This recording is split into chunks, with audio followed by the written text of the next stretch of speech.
and to take Cain and Abel and put it in something that is not happy was very difficult to me. In the garden.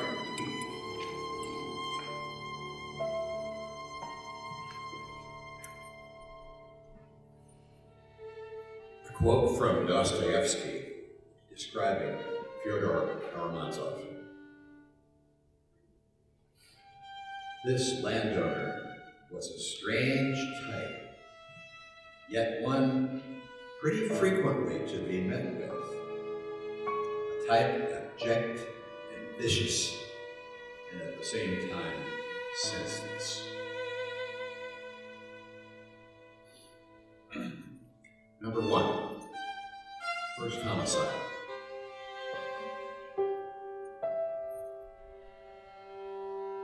In the light of late afternoon, Cain goose steps Abel down the garden path, play-acting soldier. Let's march to the cucumbers, Cain says, for there's a luscious one you can give our exalted father. Abel laughs, bending low to pluck the fruit from its tangled vine. But Cain lifts a field rock, smashes Abel's head, and kneels to look, with blue eyes as empty as his brother's. Cain smiles as red oozes from the head, the mouth. The hard ground absorbs the warm offering, but no part of Cain oozes the slightest remorse. He winced with pleasure when he struck Abel and grabbed his own groin. The same satisfaction he felt clubbing mole rats that ate his radishes and beets. Markedly unashamed, Cain hides the rock and gambles from his turn.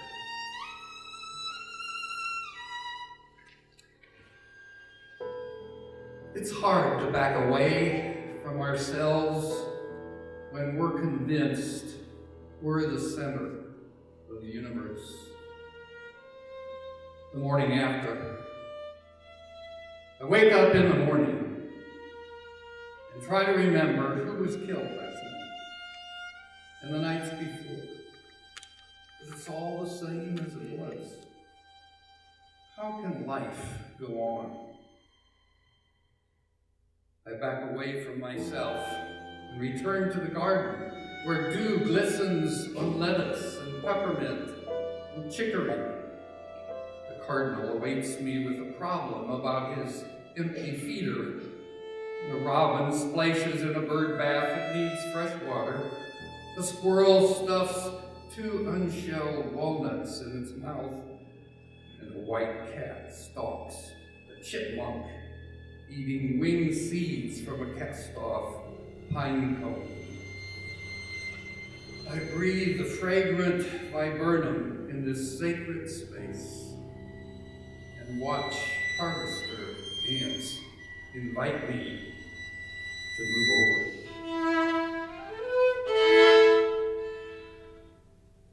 I shredded Genesis 4, the scriptural account of Cain and Abel with the shredded cover of the diary of Anne Frank, because one of our readings suggested that Cain's murder was a foreshadowing of what was going to happen to the Jews later on in history, so that's why we'll put those two together. Abel and Sheol. When I pray, sorghum roots replace my nerves, breached skin, gasping. When I pray, apocalyptic trumpets bless me, their insomniac child. When I pray, I am a blood stain turned to water, the first dead. When I pray, I clothe my possible child in sandbar marrow, herringbone. When I pray, a phantom ornithologist takes hold, communicates in the shrike's tongue. They shriek, my dearest held obscenities to passerby. When I pray, I place an elk skull atop a red clay pit, silver tufts of fur regrowing, a sacrifice in rewind. When I pray, a spider silk dress rides, settles in the village of my ribs, weaving a chrysalis.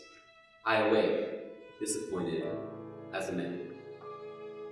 When I pray, the abscess colonizing my gut wheezes out disenchantments. When I pray, the fissure whiplash across my forehead is a fever. When I pray, I know there is no gash. When the psalter closes, all I hear is the blade buried in my feet. Invocation of Absentia. May I witness you in the warm vortices of heat hovering over summer tar, praise you with my dew spine and sawdust joints, the pockets of oration.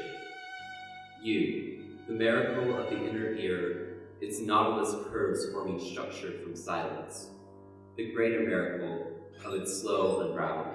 You, the force of a dry heave, the gentleness of hair-seething winds. What is holier than a root stripped bare? Flask of rusted water. What contortion of light and branch can frame the gang rape of a 12-year-old child?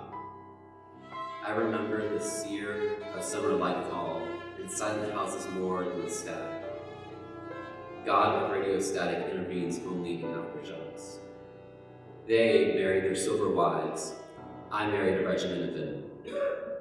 Half 11th century later, my father's voice quivers out. Is this the street?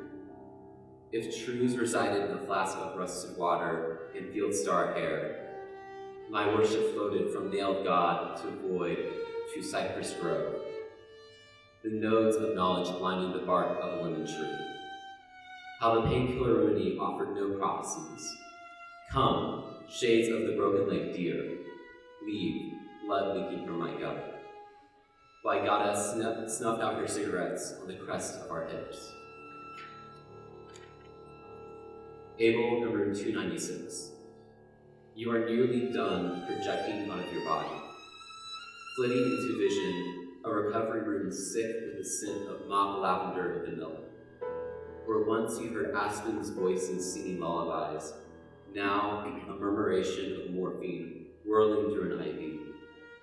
In the false nectarine light, you realize you prostrated before a plastic fern, subsisted on a diet of paint chips, cobwebs. Recall the field and forest you forsook as the dull pains pirouette from elbow to wrist.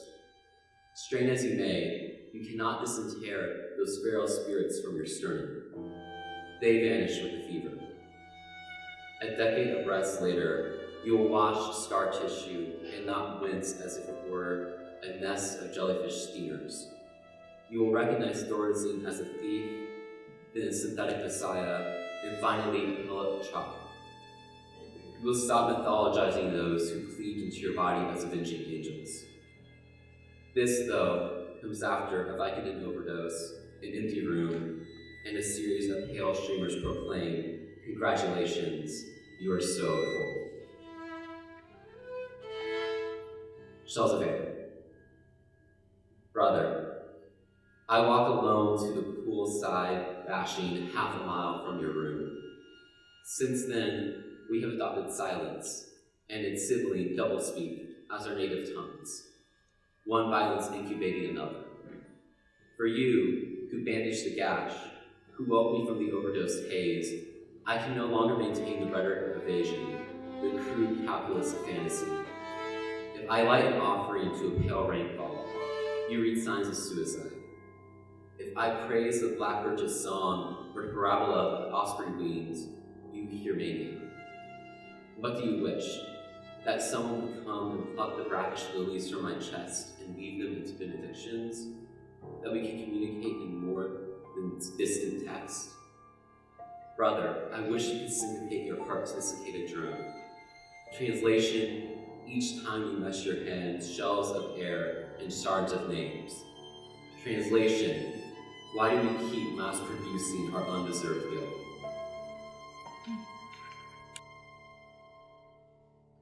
It was intriguing to me to work on a project where I had to draw on a theme. Typically my artwork is very abstract, not so much representational, and this gave me an opportunity to not only tackle a biblical theme, which is something I'd never done before, but also create art that incorporated reality into my abstract works.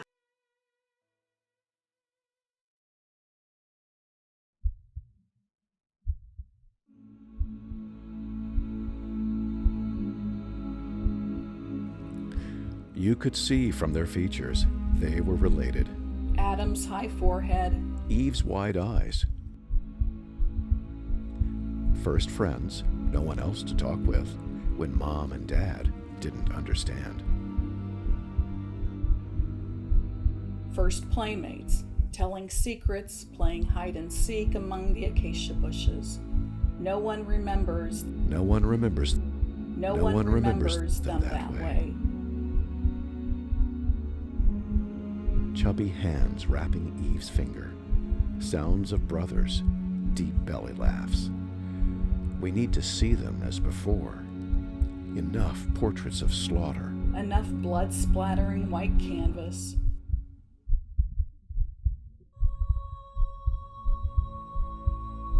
Who made Abel fair-haired and clean-shaven? Cain with beard and shadow, dark beast against golden boy. Paint Cain, head bowed, knees bent, in the earth, planting red anemones. Picture Abel, head raised, standing tall, wrestling sheep, composing soft melodies. It is the same old chorus, Cain and Abel, Isaac and Ishmael, Jacob and Esau. Hurling stones, waging war. Someone always dies. Someone's always exiled.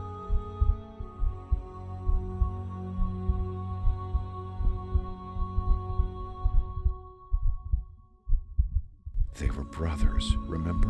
Remember? Laughing boys. Recall?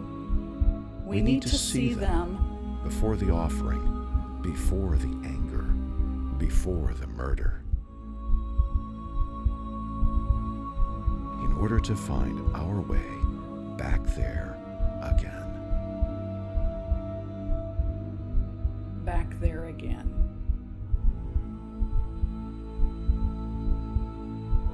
Again.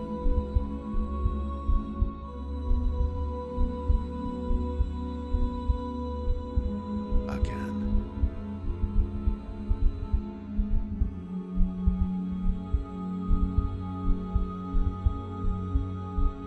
Again.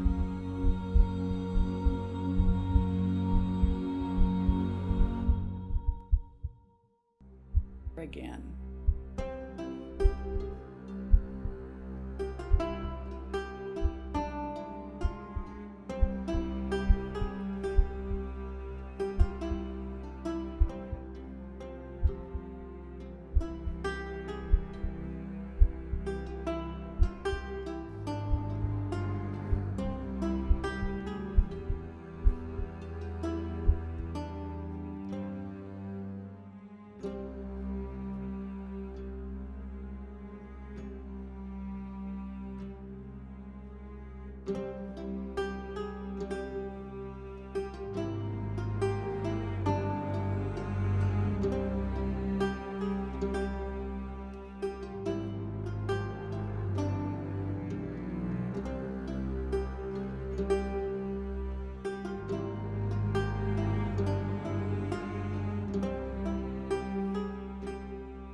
As a Quaker, I believe that creation is ongoing, and the Bible should not be constrained by the history and culture that existed at the time that it was written.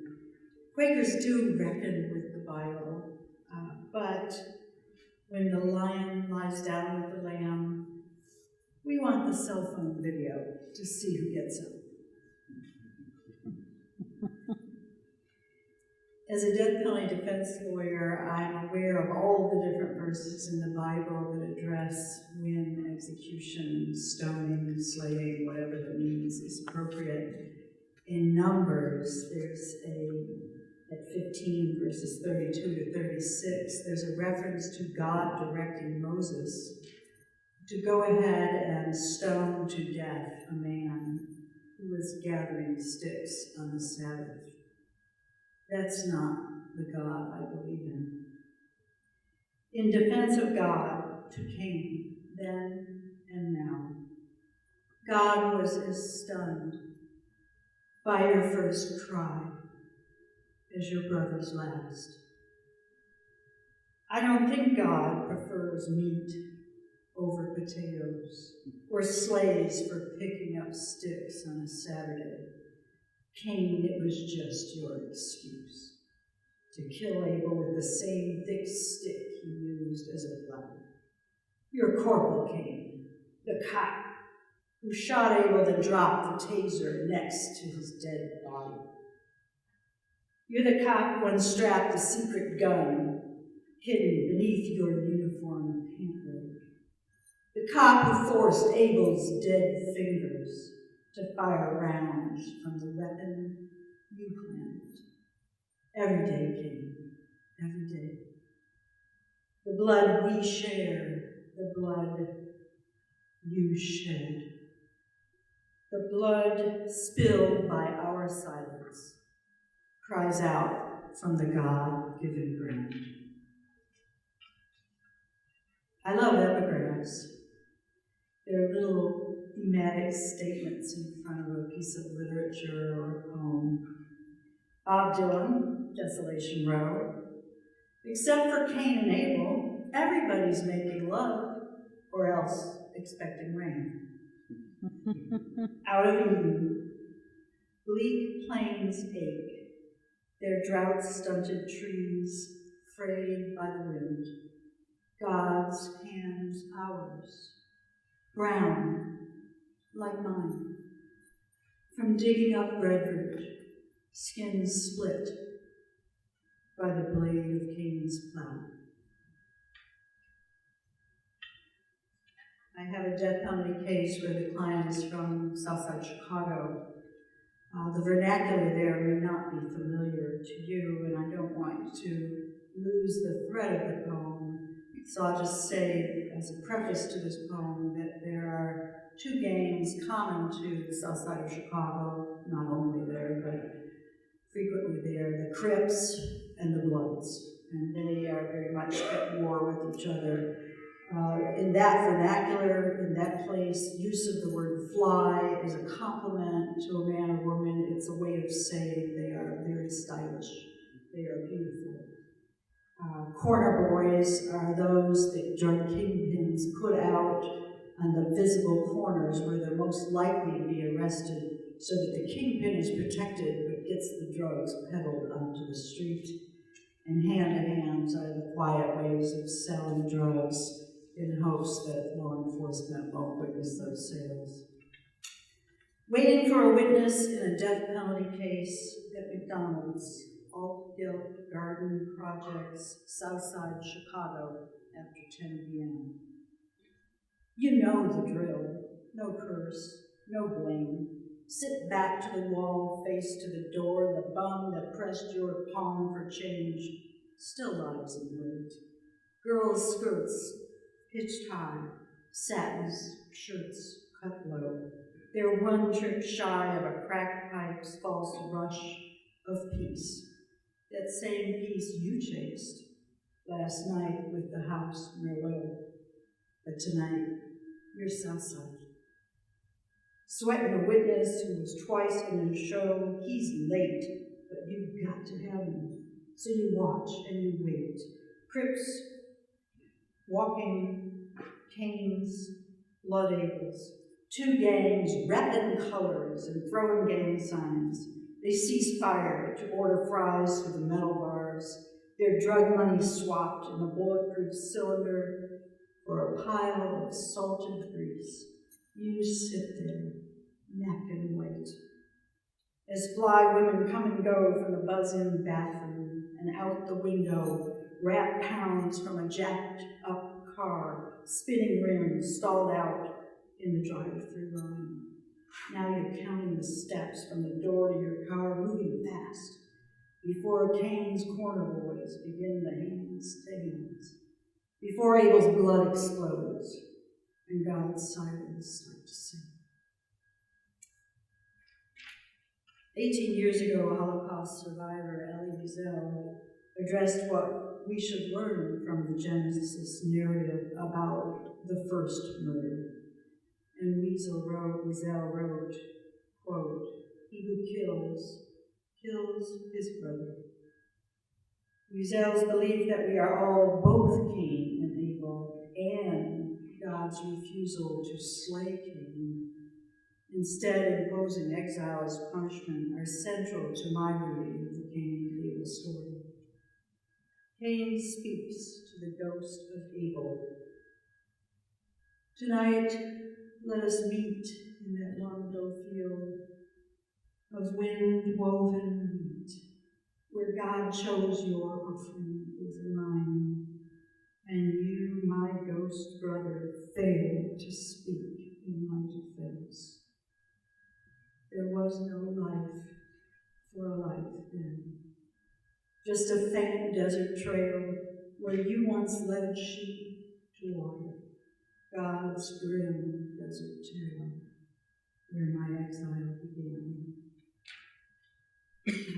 There's a wooden skull, kind of primitive ship in the seas of India and Saudi Arabia, the Red Sea in the neighborhood, and somehow I found myself, after my son took a photo when he was in that part of the world of this ship. It's called a dhow.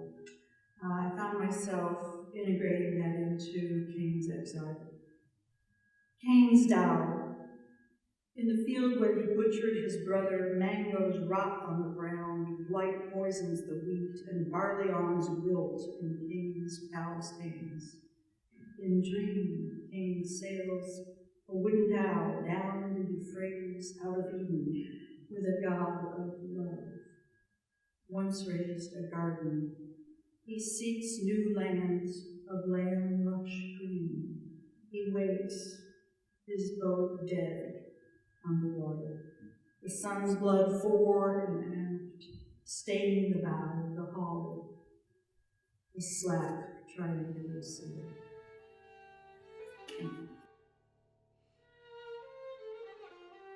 Creating something that's about the disintegration of the human soul and how, when you partake and give into that act of violence, you lose an essential part of yourself.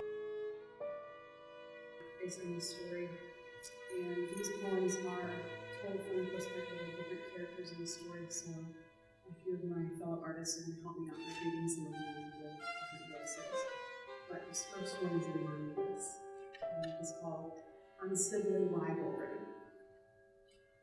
It's amazing that anyone with siblings survives into adulthood. My sister and I just got lucky. There was one time in my room, I don't even remember what the fight was about. I just remember the rage and shoving my sister into the bureau, the corner hitting inches from her spine. The remorse was instant, faster even than the rage. But had she landed just 2 inches to the left, I would be Cain. Our childhood fights gave way to teenage indifference, gave way to adult acceptance. In time, we became our own people. One an athlete, one a nerd. The elder no longer expected to set an example. The younger no longer expected to live up to it. We found freedom to become friends. And I would kill you if you hurt her. He's my son, my firstborn, the one who was promised. The one the elder was supposed to protect. He worked beside me every day, carrying on the family business, the task given to me by God. He finished Adam's work, what Adam had made and cared for, especially the land that was orphaned when God made us our first set of clothes. He was the better farmer, the better man. One day when the snake came hissing through the bean plants, its diamond head poking up between the leaves, Cain raised the spade and drove it down. I thought it right then that God would come over, drape his arm around my son's broad shoulder, and lead us back to the garden. But instead, God led him to the open field. My son, if God had only said, "You shall not eat of it, or your children will surely die," then nothing could have tempted me. This second exile is more bitter than the first. In his painting, I was struggling with the good and evil forces with the Cain and Abel story. So I went with that. The shadows in the painting are what describe the evil forces that come out because of the choices that were made. The bad choice that Cain made to kill his brother, and it evolved. The rest of my painting kind of evolved from that. Abel. I'm not sure why God accepted my gift instead of my brother's. Cain offered what he had planted, tended, and pulled from the cursed ground with his blistered hands. I just brought scraps, the blubbery portions that no one eats from animals that reproduce themselves without any effort of mine. So when I looked at the altars and saw Cain's raw with color and mine with scorched bits of wool, I was confused.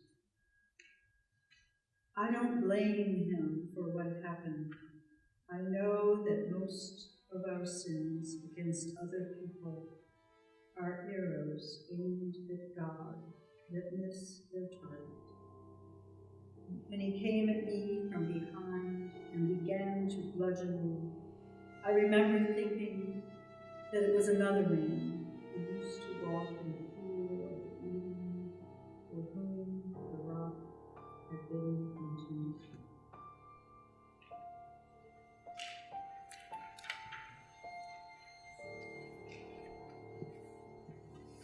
Seth. From birth, I was not considered an addition, but a replacement. And not just for one brother, but for two. With my first toothless cries, I became the embodiment of my parents' greatest hopes and deepest fears. When my little sister was born, I asked Mom if I could hold her. She gasped and jerked the baby around to shield it with her body, as if I had asked that question knife in hand.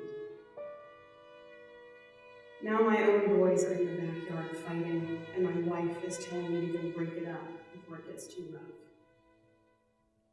But I think I'll just stand here and watch.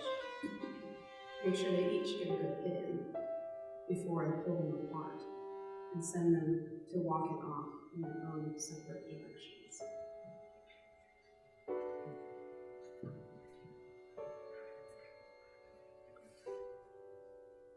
Cain's wife. It was as if the blood had been absorbed by the skin rather than washed off, permanently staining his face in violet spatters and drips. Though I knew what it meant, I never asked about it. But there was one night. We were in bed awake, having just made love, and his arm cradling my waist.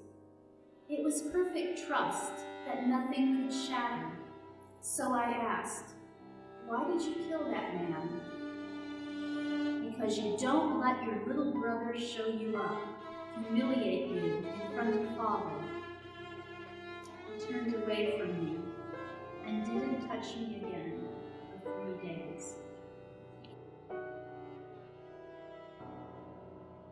I have 3 sons, and I had 3 brothers, and my 3 sons always loved dressing up like cowboys and being cowboys, and so that sent me on a Western theme, using the jawbone of an ass instead of a 6-gun. It's really about my own children, and the fact that my sons were Cain and Abel, and they were always so jealous, and when we went shopping for toys for them, we bought them guns and cowboy hats, and so I feel like as a mother I kind of created that.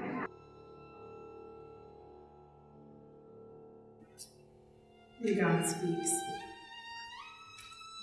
This is only the beginning. There'll be a long history for this. Brother killing brother.